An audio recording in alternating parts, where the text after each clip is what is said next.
Hey guys, it's Kevin again, and this is going to be my review for Awkward Season 4, Episode 14, Welcome to Hell. And this was another great episode. I really like the way the Awkward writers have been doing this show.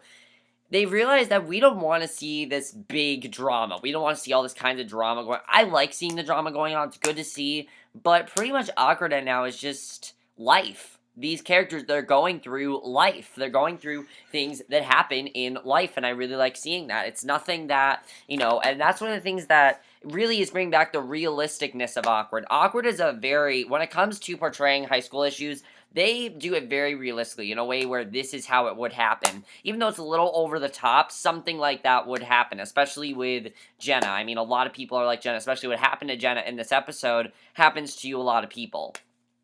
So I really enjoyed this episode, and definitely, in my opinion, one of the best episodes of the season. I really enjoyed it, and I'm kind of enjoying the second half of Awkward more than I did the first half. Not that I didn't enjoy the first half. Sorry, guys, phone is ringing. Not that I didn't enjoy the first half of the season. I really did, but the second half I just think is so much better so far.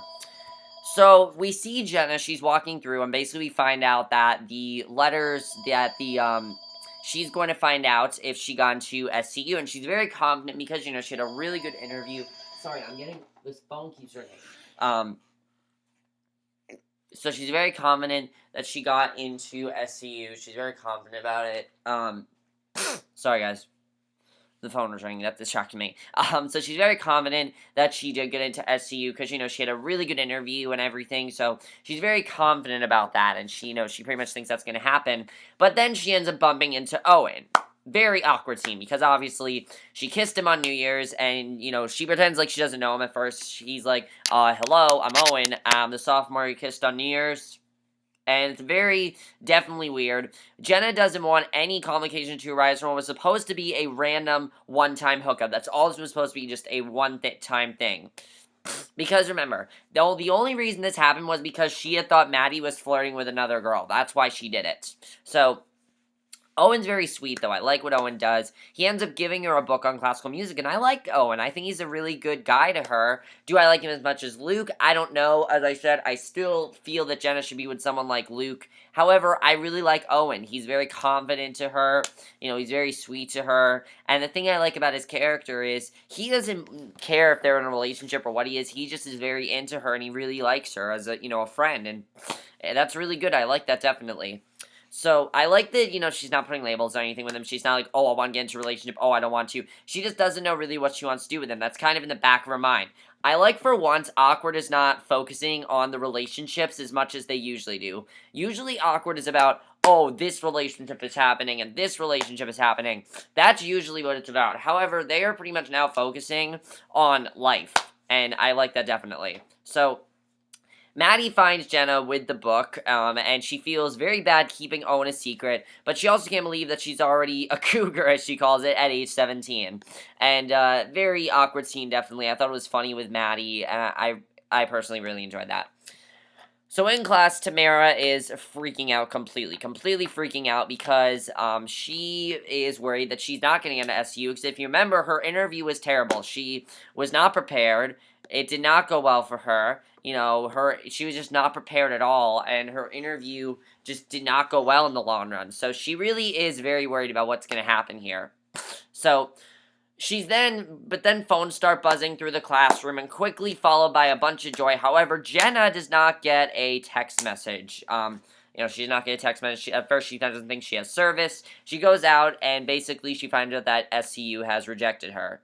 And it was really sad to see that happen, definitely. Especially because of how hard Jenna worked for this, definitely. But the thing is, it really is just a message of, it's not today. It's not today, and when one door closes, another one opens. And I like that Jenna is trying to pursue the career of journalism. Obviously, that's no shock. That's what she's so good at.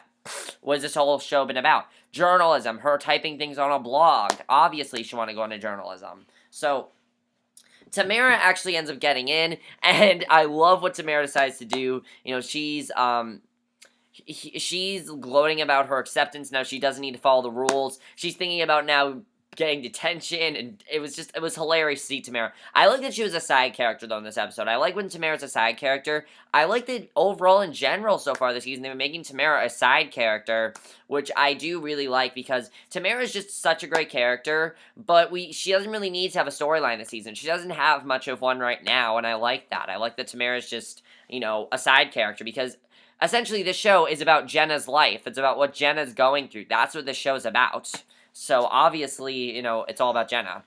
So, basically, she can now skip class, get attention, do all the bad things she's ever wanted to, but Jenna cannot handle it, because she does not end up telling Tamara about her not getting into SCU, and she ends up calling her mom to take her home. However, her parents are at the career fair. So, it was definitely, again, an awkward scene, and it was very awkward to see that they're doing that. And then we see Matty, Jake, and Sadie walking, and we see that Matty now likes this girl, Gabby, Gabby is the girl that played Bree on Glee, which I thought was interesting. It was interesting that they brought her back on the show. Definitely Glee and Awkward are very similar, so I can see why they did that. And I like her character on this. Her character is just hilarious, in my opinion. She is the definition of hard to get. She is so hard to get, to the point where she acts like she hates you. So, she's very smart and tough. He says hi to her, but she's like, I know who you are, McKibben.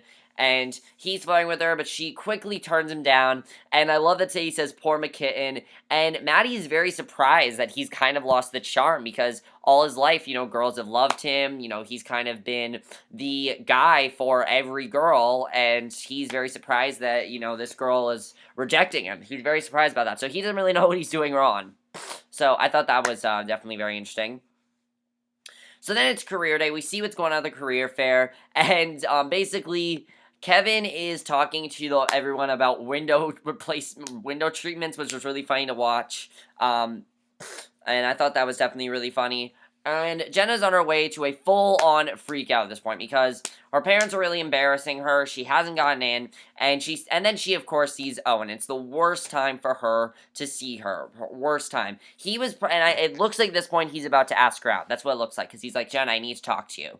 And she gives him probably the biggest rejection ever. She says, look, things don't go in life the way you plan, no matter how badly you want them to, and that's just the way things work. And, Jenna just loves to do this to people. She loves to give them these lectures, and it was definitely a very sad scene. I thought that was definitely very sad to watch, but overall, I really enjoyed that scene, because I expect Jenna to do that. Obviously, Jenna always freaks out over things like this. So, of course, Jenna has to have a freak out every episode. That's just something Jenna needs to have.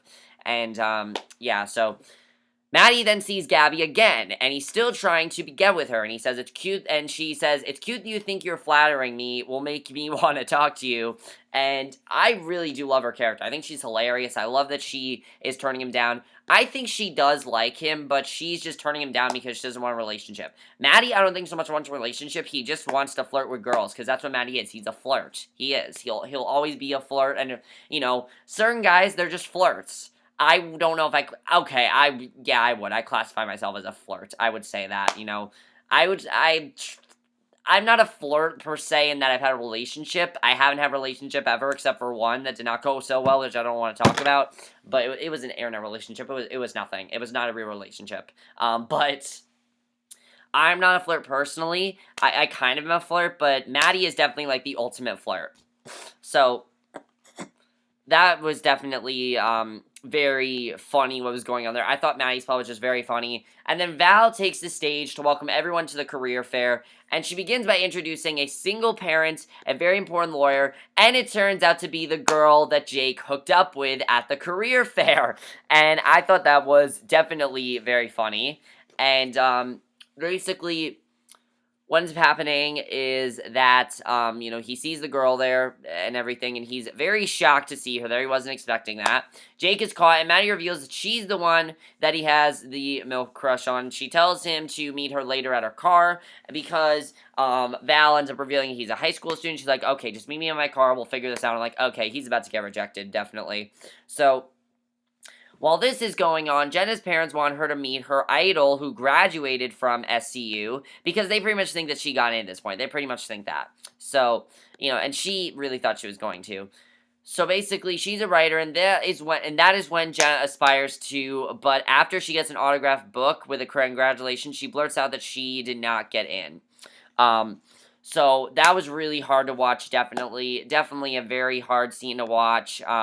Because you can see that she's really upset. And she starts acting very bitter with Tamara. Tamara finds out she doesn't get in. And Tamara is like talking about, she's like, I'm going to be on Bad Girls Club. I flunked all these things. I thought that was hilarious to see. But she starts acting bitter towards Tamara. And she made a very bad impression at the college, but still got in. She's very upset about that. And Jenna is alone at this point, but the author she had met stops by to offer her some advice. And I thought this was a very well done scene.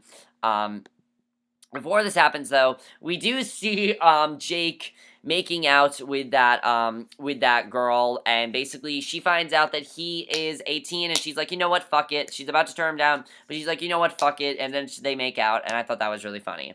So the author then talks to Jenna, and I really like the advice that she gave her. She tells her that being a writer is full of never-ending rejection, which I will admit in my life I've been rejected. Most recently in my school play. There was a play that I really wanted to get into. I got into my school play and my school musical last year. As you guys know, if you saw my videos last year, you guys know there was a week where I couldn't do any reviews, and that was because of my musical. There were reviews where I slacked off for a week. That was because of my school play. Well, this year I did not get into it, so I was really upset about that. But it's all about rejection. It's how you deal with it, and the pain of it. It just fuels the writing. That is exactly a type of downer pep talk a writer will give someone, and it was a very realistic pep talk. I really like that. The actress they got to play the writer, really realistic scene, definitely. I thought that was definitely very well done, and I really enjoyed that. So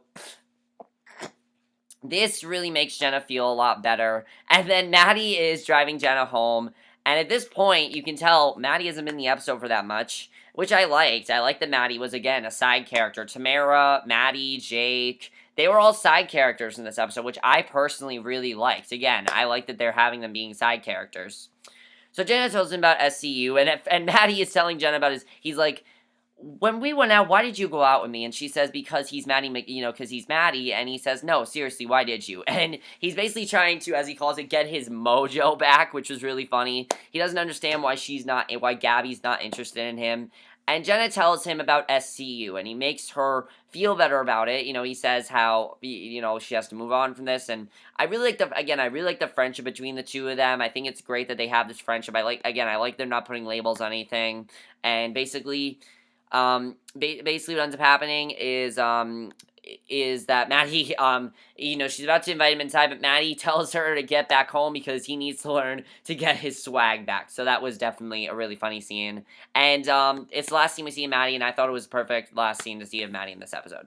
So now that she accepted that it wasn't her fault that this happened, she knows that rejection comes with life and being a writer. And she sees her parents yelling at SC over the phone. Kevin, I love what Kevin, he's just like, is this my daughter? And, he's like, you did this to my daughter. And Lacey's all like, yes, you made a big mistake. And then Jenna comes in. It's such a funny, well-timed, comic, and heartwarming scene. A lot of parents would definitely do that to their kids, I'm sure. I'm sure a lot of parents have done things like that. It's hilarious to watch, and just, it really shows how crazy parents can get with parenting. I thought that was a great scene. So after everything, Jenna's in a very good place, ready to move on with the rejection. Thanks her parents for their support, and they're very proud that she's handling it so maturely. She's handling it very well, and I thought that was definitely really good. And the last scene, she ends up meeting with Owen, and Jen apologized for how she acted towards him. And she, basically she tells him, she explains why she was so mean to him. He tells her that if he feels it will all work out and he won't stop going after what he wants, and then gives her a big hug, which makes her, which shows him how confident he is, and she ends up going for it. She kisses him, so they kiss, and that was very surprising that happened, because I didn't expect her to actually go into a relationship with him. I don't know if it's a relationship, but they do have some sort of, friendship or something there. I definitely do like that about that, and overall, I thought Jenna's plot was fantastic. I love the main plot of this episode. Thought it was just absolutely great. I personally loved it, and I thought it was just fantastic. So let's get to the subplot of this episode, because I thought the subplot was also very funny, but I like the way the subplot's going as well. Oh, also, the thing I gotta say about the main plot is it really shows that rejection, it's really the message of when one door closes, another one opens. Jenna didn't get into SCU, fine, she moves on to another college, and she'll probably get in. I think if she did another college, and she tried her best at it, I think she'd get in. So, the subplot had to do with Lissa. Now, Lissa, of course, her parents found out in the last episode that her and Tyler are dating. They're together. And their booth is this booth called Welcome to Hell, which is why the episode was called Welcome to Hell. And they're trying to promote their faith in the weirdest way. They're showing how bad it is to be in hell. It is completely ridiculous. To the point where Sadie comes out as Jesus Christ, and she says, Jesus says you're welcome. Oh my god, that had me dying. That was probably the funniest line of the episode. Gotta love Sadie. Sadie's never gonna change, okay? Even though Sadie is a little bit more tame more recently, she's never gonna change. She's always gonna be the snarky, bitchy kind of person that she is. And Liz is tired of her parents' secrets because she can tell that they're punishing her because they're telling Tyler to, like, rub suntan, lotion, rub suntan oil on yourself. They're trying to get her to, they're just really punishing her in a really bad way. It was really disturbing how far they went. It was really messed up, definitely. So basically, Sadie's saying you need to just let your dad come out and tell them, how you feel. And I thought this was great what Lissa ended up doing. Lissa and Tyler, they end up kissing and everything. And this causes Lissa to she is done with this. She is tired of her parents' secret. She's tired of her having to be sheltered. And this was big for Lissa because Lissa's not really a character that I take seriously. This was very well done, I gotta say. I think her name is, I don't know who plays Lissa, but whoever plays her, great performance in this episode. Amazing. I mean, the scene was really good. She stands up to them, which, she says, look, I am done doing this. I love Tyler, and that's how it's going to be, and you need to accept that. And I thought that was very well done because they do need to accept that. Even though it's an incestuous relationship, they need to accept that, and I thought that was very well done. But that inspires her dad to finally come out of the closet, only to promise that he will check into a retreat that cures homosexuality. So, not only is he going to do that, but he basically wants her to do the same thing with Tyler. And that was basically what happened in the episode. I thought the subplot was also very well done. Very surprised how fast-paced that was, but I definitely feel that something bigger is going to happen there. And I like that we're focusing more on Lissa. I think the thing is we focus so much on Sadie that we don't need to focus on Sadie as much anymore. We know Sadie's character. We know her home life. We know who she likes. We know she likes Sergio. I like that we're now focusing more on Lissa because we don't know as much about Lissa. All we know about Lissa is that she's Sadie's sidekick. She's very out there. She has a very weird mind. And now we know why. Because her parents are fucked up. That's why. Because her parents are just out there and weird.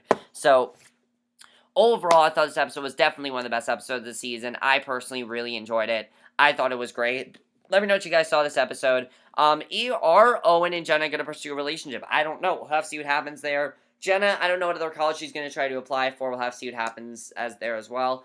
I loved Tamara in this episode. It was so funny to see. I'm sure they'll get their friendship back. I don't think that's going to last a very long time. Next week's like a bonfire episode, which looks really funny.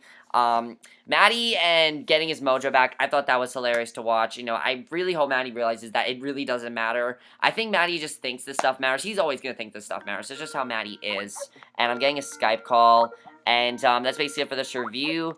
Sorry, I'm going to hang up right now. I will see you guys in my next video. Also, what do you think of Lissa's plot? I thought that was really well done. I'll see you guys in my next video, which will be my review for, I'm really looking forward to my next video, the season premiere of Arrow. So I'll see you guys for that. Okay, bye.